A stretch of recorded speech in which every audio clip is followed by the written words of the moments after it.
டேய் குண்டு நீ அடிக்கிறியா? தடியா உன்னை விட மாட்டேனா? நான் அடிக்கலன்னு சொல்றேன்ல. டேய் மொட்டை போடா. நீ தொலைஞ்சடா மொட்டை. இன்னைக்கு ஐயட்ரோ இவ்வளவு தைரியம் இருந்தா என்னை அடிப்ப. உன்னை இன்னைக்கு என்ன பண்ண அடிக்கிற பாரு.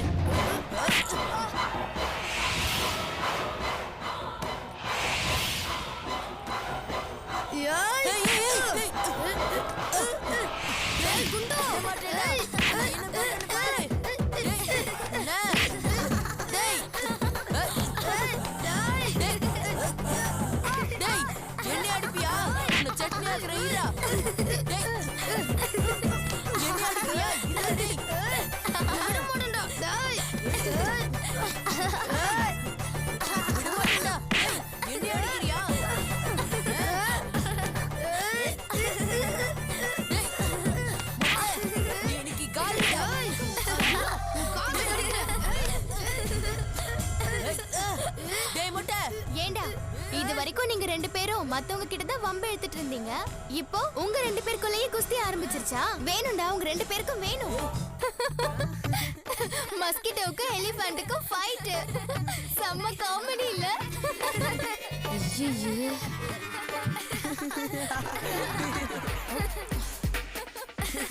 நல்லா வேணும், நல்லா வேணும், நல்லா அடிச்சுக்கோங்க.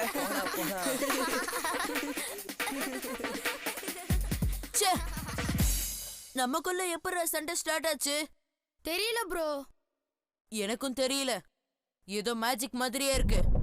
அதுக்கு தான் அந்த சிலைய ராம் கிட்ட கொடுக்கலான்னு சொன்னேன். என் பேச்சு யார் கேக்குறா? எல்லாம் எனக்கு தெரியும். வாயை மூடிக்கிட்டு வா. நீ ஒரு வேலை செய். இந்த சிலை உன்கிட்டயே இருக்கட்டும். எடுத்துக்கோ. ப்ரோ என் பேக் அதோ அங்க பாரு.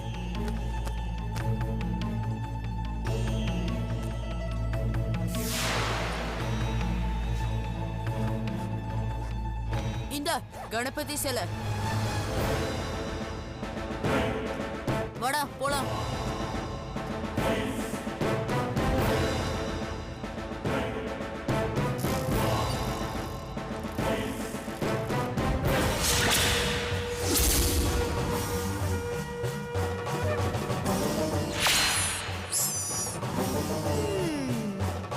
இன்னும் நீங்க திருந்தலையா? பகவானோட கோபத்துக்கு முழுசா ஆளாயிட்டீங்க. என்ன பாடுபட போறீங்க பாருங்க. இந்த சிலையை வச்சுக்கிட்டு என்னென்ன பிரச்சனை வந்தது?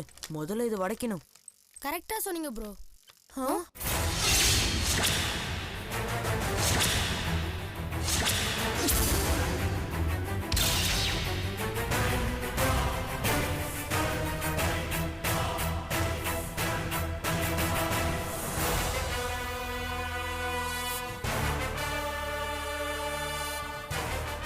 டேய் முதல்ல சிலையை மறடா. டே மொட்டை,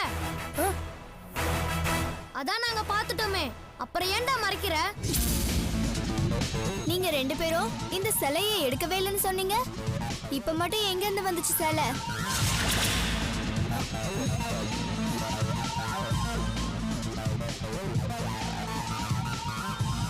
பூஜா, இவனுங்க என்னைக்கு உண்மையை பேசியிருக்கானுங்க?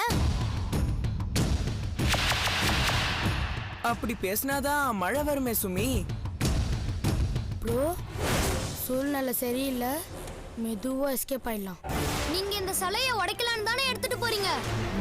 நாங்க இந்த சிலையை உடைக்க எடுத்துட்டு போறோன்னு உங்களுக்கு எப்படி தெரியும்? ஓ, அப்போ உண்மையிலேயே சிலையை உடைக்க தான் எடுத்துட்டு போறீங்களா? சுப்பிரமணி, ஒழுங்கா ராமோட சிலைய ராம் கிட்டே கொடுத்துரு. அதான் உனக்கு நல்லது. தர முடியாது. என்னடி பண்ணுவ? உன்னால என்ன பண்ண முடியும்? கணேஷா, அவனா மரியாதையா அந்த சிலைய திருப்பி தருவான்னு எனக்கு தோணல. மரியாதையா மட்டும் இல்ல, மன்னிப்பும் கேட்டுட்டு தருவான். தர வைக்கிறேன்.